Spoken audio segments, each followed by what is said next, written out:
welcome. ZASLOW Show 2.0. It is a Tuesday, the 4th of April. Good to have you aboard. We are a Blue Wire podcast. However you're listening to us, make sure you like, you rate, you comment, you do all that good stuff. I really appreciate it. Glad to have you here with us for another week of shows. Got a lot going on. So much going on. We'll get around to everything here over the course of today's show. We're going to get into some Panthers. George Richards, FloridaHockeyNow.com. Panthers have a huge game tonight. He'll join us. We'll do a little Panthers with him. The Heat are back in action tonight as well. Heat are in Detroit. Panthers are hosting Buffalo. We had the national championship last night. There's so much going on. Let's get right at it here. Of course, have to acknowledge, got to mention, everything ZASLOW Show 2.0 is presented by Anidjar and Levine Accident Attorneys. 800-747-FREE. That's 800-747-3733. If you're involved in any kind of accident, whatever it is, you focus on getting healthy. You let them take care. You get the money that you deserve. First, you call 911, you're in an accident. Then you get an attorney on the phone immediately when you call Anidjar and Levine Accident Attorneys. 800-747-FREE. That's 800-747-3733. Okay, here we go. So, let's start out with the national championship. And the first thing I got to say, and you know the direction I'm going in, all right? If you're a ZASLOW Show fan, you know where we're at here. You're thinking the same thing I'm thinking, waiting for the game to start, and you look at you look at your phone, you look at your watch, you look at your clock, you're like, holy shit, 9:20? 9:20? So 9:20, you finally get around to this game getting going. And look, the game stunk. You know, UConn dominated the same way that they've dominated everybody so far. Well, I shouldn't say so far. Tournament's over. Don't look for the next game. It's over. It's no so far. They dominated San Diego State just like they've dominated everybody, just like they dominated Miami. They won every game by double figures. Like only a handful of teams have ever done that before. So it's an historic run by Dan Hurley's group there and University of Connecticut Huskies, who it's interesting. The conversation today is not about the game last night. Game stunk. Yes, San Diego State made a run. Was it 60-55? I think it was, with like 6 or 7 minutes left. The San Diego State fans were going crazy. They showed their arena there. It was really cool for a moment. And that was it. And then UConn took back over, scored like 5 straight points after that. Now it's 65-55, and that's all she wrote. So the game stunk. And especially for the most part, like the first 5-6 minutes of the second half, not an easy game to watch. Not a whole lot of offense. Neither team shooting the ball well. The fouls all over the place. And look, I got into the last part of the Hurricanes' regular season because it was worth getting into. It was a lot of fun, and the Canes were really good all year. And certainly between UM and FAU in the tournament, and the tournament's always great. But here's the thing. And I think you saw it last night for most of this game, which the game stunk. Here's the thing. I'm not a big college basketball guy, but the main reason that I'm not a big college basketball guy, I don't think it's a good game. I don't think it's well played. I don't think that... I think the game has suffered over however many years we're talking about, the last 15, maybe 20 years. And you saw where the NBA, by the way, the NBA and the NBA Players Association came up with it hasn't been ratified yet, but they have an agreement on a new CBA. So surprisingly, not only is there not going to be a work stoppage, but they've seemingly come to an agreement at the first deadline. So that's great news for everybody involved. And one of the issues that was tackled, but they're not going to do anything about it, is they're not doing anything with the rule where you can come into the league at 18.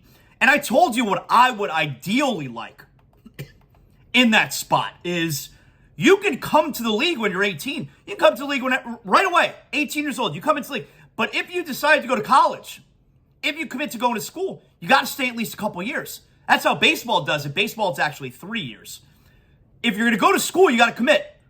But if you want, you're allowed to come straight into the league. Why shouldn't you be allowed to come straight into the league? Well, I imagine the NBA Players Association didn't want it because they don't want jobs that right now are being held by veterans to be taken away by kids, by 18-year-olds. And I get that. But my point is, the game has suffered because the college game, and the NBA too, it's not been a good thing for the NBA either, because you got 18-year-olds coming into the league, 19-year-olds too have only spent 1 year in college who are not ready. They're not ready, so instead of being developed in college, the NBA coach has to develop these kids, and that's backwards. But the college game has been hurt as well. I still love college basketball, but the college game has been hurt as well because, number one, as fans, we don't get to know these players. All the good players, all the great players, they leave after 1 year. When, back when I'm growing up, Christian Laettner's there for 4 years. Tim Duncan's there for 4 years. If the team loses in the national championship game or the team loses in the Final Four, all right, they're going to come back next year stronger than ever. That's why that 2006-2007 Florida Gators back-to-back national champions, Joakim Noah, Al Horford, Corey Brewer, those are 3 lottery picks. They decided to come back for their sophomore years. All of them, the 5 of them, Lee Humphrey as well, what was his name, Torian Green, they all decided to come back, which was crazy. Crazy. And it all worked out for them because they ended up winning a national championship again, and it didn't hurt any of their draft status, any of their draft stock. If anything, it probably helped Al Horford a little bit, who I think went number 3 that year. I don't know if he'd have been that high otherwise. Noah went 5. I think Corey Brewer was still a lottery pick. Anyway, the college game has been hurt because it's all really young players, and the really good players leave after 1 year. And it's also why you see teams like Miami who have some older players. You get to a place where it's kind of men versus boys, where you have 22 and 23-year-olds playing against 18 and 19-year-olds. And those upperclassmen, they're bigger and stronger. And they're going to have a chance against those younger, more talented teams. So you see the upsets in the tournament, right? But the college game has suffered. I don't think it's a good product. It's also why, for the women, the women's college basketball was a major success this year. Final Four, their tournament, very big ratings. Like for all those people out there, especially the women who are just, you got to put it on a big stage. Stop hiding the games. People want to see it. People will watch. All those people who have been preaching that for years about the women's game, they've been proven right. Now, what will happen if there's not like a Caitlin Clark? Now, she wasn't the whole tournament, but she's like a Steph Curry type player that is drawing you to the TV. Now, will we see it next year if there's not like a Caitlin Clark who's making a run like this? I don't know. Time will tell. But for right now, everyone who has been screaming, people want to watch the women, just give the women a chance, they were proven right in a very big way this year. But I'm not a fan. I don't think it's a good game. I don't like the way it's played. I don't think it's a great product. There are good individual stories. All the Caitlin Clark stuff, even Angel Reese, Haley Van Lith. There are really good individual players, really good individual stories, interesting stories. As far as the game goes, like I was watching the Lady Canes, I'm watching the Miami Hurricanes women's basketball team in the Sweet 16. And obviously, was it round of 32 when they beat Indiana? And then, of course, in the Elite 8 when they lose to, I think it was LSU, right? It was fun, and I'm supporting. But I'm watching the games, and look, I don't think it's good basketball. That's just me. It's not for everybody. I guess that's the point that I'm trying to make. But the women, and we'll circle back to that in a second, the women had a tremendous tournament, a tremendous Final Four. And so all those people who've been screaming about the women and that people want to watch, just put it on a big stage. You're right. You're proven right. But that doesn't mean it's for me. And the same way with the men's college basketball. I used to love it. I don't think it's a very good product anymore. And that game stunk last night. There's no two ways around it. But the conversation, I think, is not about necessarily this UConn team and Dan Hurley, and not necessarily about this UConn team, but it's about in general, big picture. UConn's not a blue blood. UConn's not Kansas, Kentucky, North Carolina, even UCLA, which is not the threat that they used to be, but they're not Georgetown. They're not a blue blood, UConn. But since, 99? They've won 5 national titles within the last 25 years. They've won the most national titles since they won their first. Their first in 1999. 5 national titles. And think about it like this too. UConn, when we think about their basketball program, period, so we're talking the men and the women. When you want to do it all-encompassing like that, UConn is far and away the best basketball program in the country, right?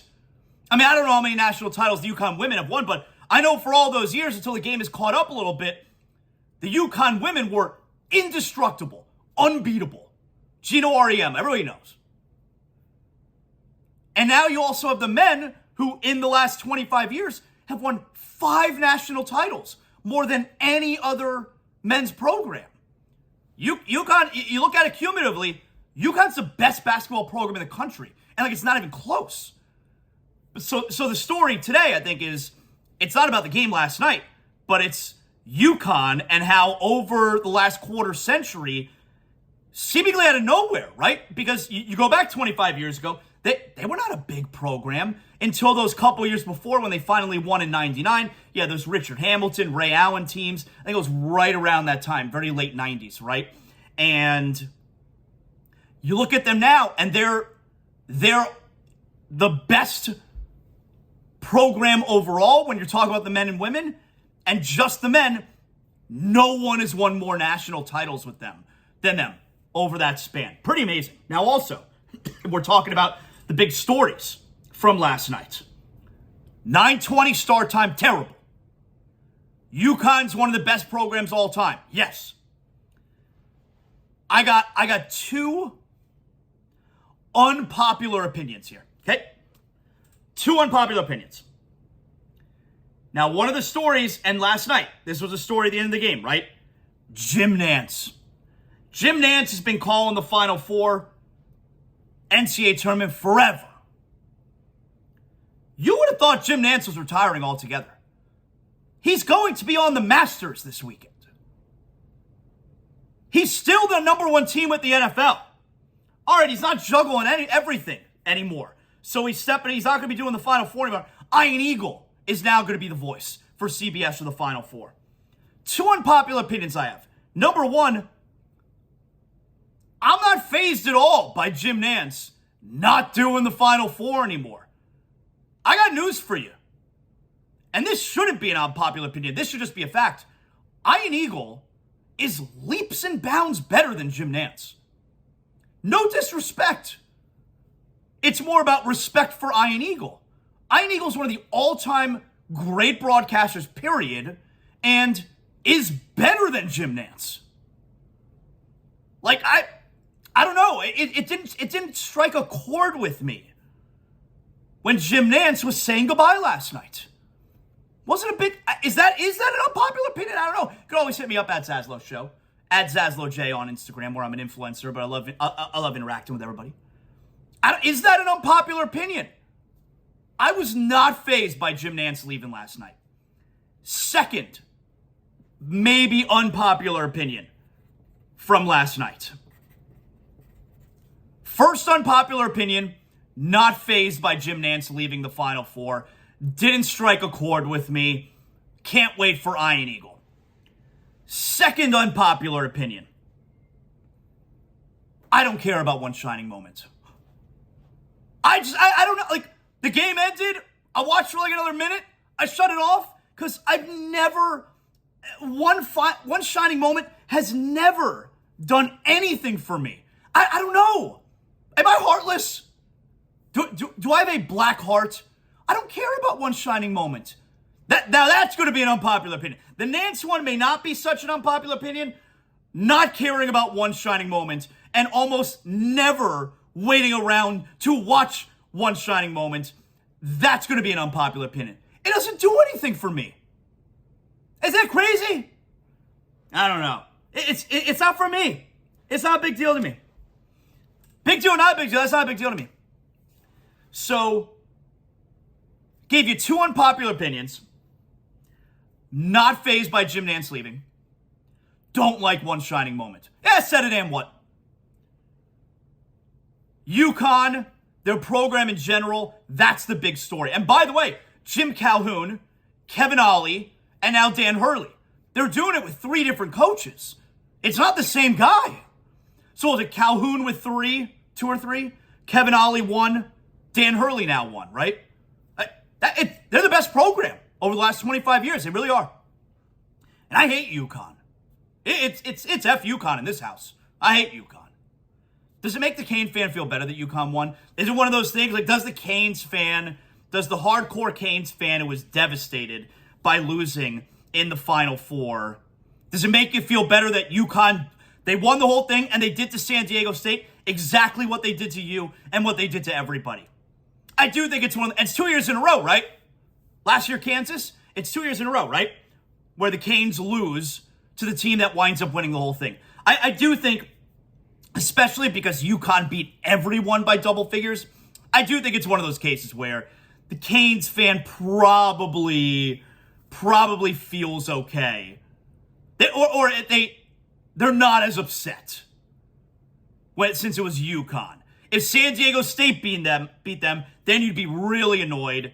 And for FAU, if San Diego State would have won. See, I think it's the opposite there.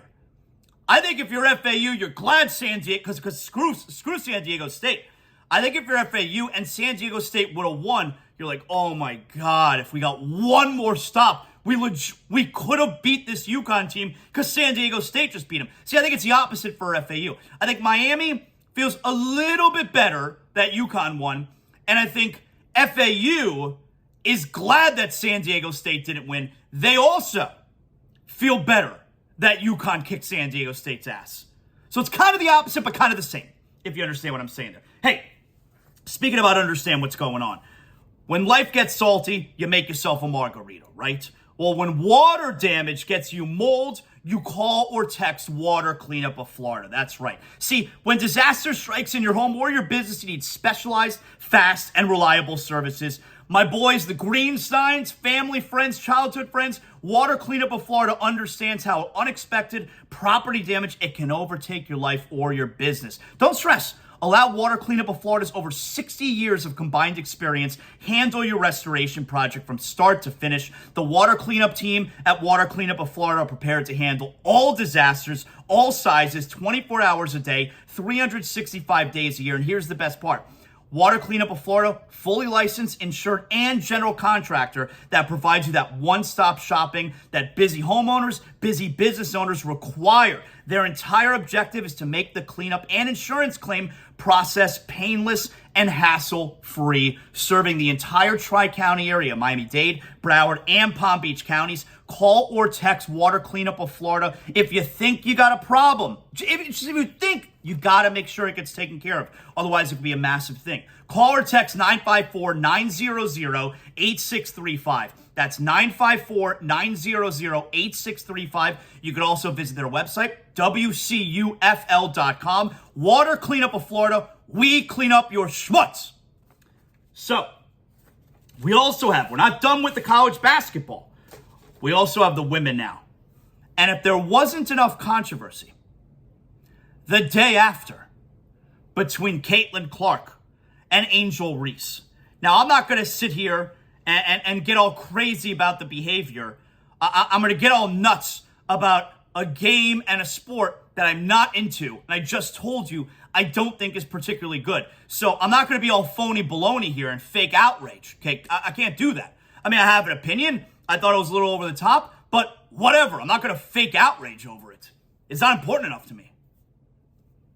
So yesterday, Dr. Jill Biden, the First Lady of the United States of America, she is inviting the Iowa women to the White House as well, along with the national champion LSU women. This is bullshit. I don't know any other way to put it. And Angel Reese came out and she was like, and she tweeted in response to it, like crying emojis. What a joke. I gotta tell you, I don't think there's anything like nefarious going on here. I know it's an easy place to go. Oh, Joe Biden, she loves that Caitlin Clark. She feels bad with all the taunting. So let's bring those girls as well. I don't think there's anything nefarious going on here. I think it's rather patronizing of Dr. Jill Biden, the First Lady. Here's why it's patronizing. For one, it has a very participation trophy feel to it. Everybody knows when you win a national championship or you win a world championship in this country, you get invited to the White House. You get to meet the president. You take the tour. You get the pictures. It's a very prestigious thing. It's something you look forward to. No matter who the president is, don't give me that bullshit. The runner-up doesn't go. The loser doesn't go. The winner goes to the White House. This feels very participation trophy-esque. Oh, both teams tried hard. Let's bring them all to the White House. That's number one. Number two, this is and it's obviously not Dr. Jill Biden's intention. This is a very bad look for the women's basketball game. And here's why. Women's basketball, WNBA, but especially the collegiate, which is on fire right now. The women's college basketball, just women's basketball in general, has come a long way, right? I mean, look at the ratings, look at the sellouts for the Final Four, look at the attention, look at the drama. They've come a long way.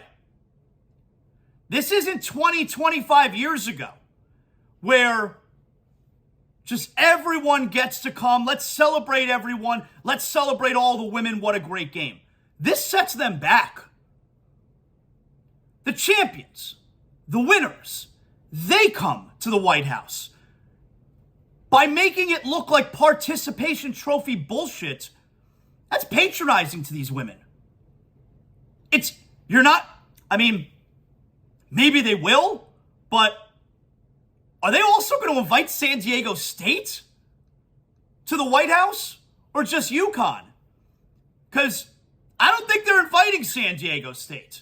So the men, just the champion, get to go. But the women, we want all these wonderful young ladies to come to the White House. No, it's patronizing. They're all on the same level as the men. And you look at how far they've come as well. You want to pull something like this like 20 years ago and make sure everybody gets attention and attention that they deserve. Okay, but the men's runner-up are not going to be invited to the White House. You're patronizing the women by inviting them as well. That's bullshit. And like I said, I don't think there's anything nefarious going on here, but that's a bad look. And I feel like the First Lady's trying to be really nice, and I think it sets the women's game back. I think it's a bad look. And now, does Iowa decline? That's kind of rude. But if I'm LSU, I don't want them there. We won. This is one of the great perks. Is now we get to go to the White House. We get to meet the president. We get to tour the White House. Oh, but all the ladies are invited because everybody tried so hard. They've never done that before, where you invite the loser as well. And to do it with the women, it makes it look like they're less than, to me. Because you're not inviting the runner-up for the men. You're not inviting the team that lost to the men. You're only doing it for the women. It makes them look less than. It's patronizing. I don't like it. All right. So I think those are the big stories from yesterday as far as the national championship goes. Man, last night. I got to talk a little bit about WWE. We'll get to it. I'll work my way to it. We'll get to it.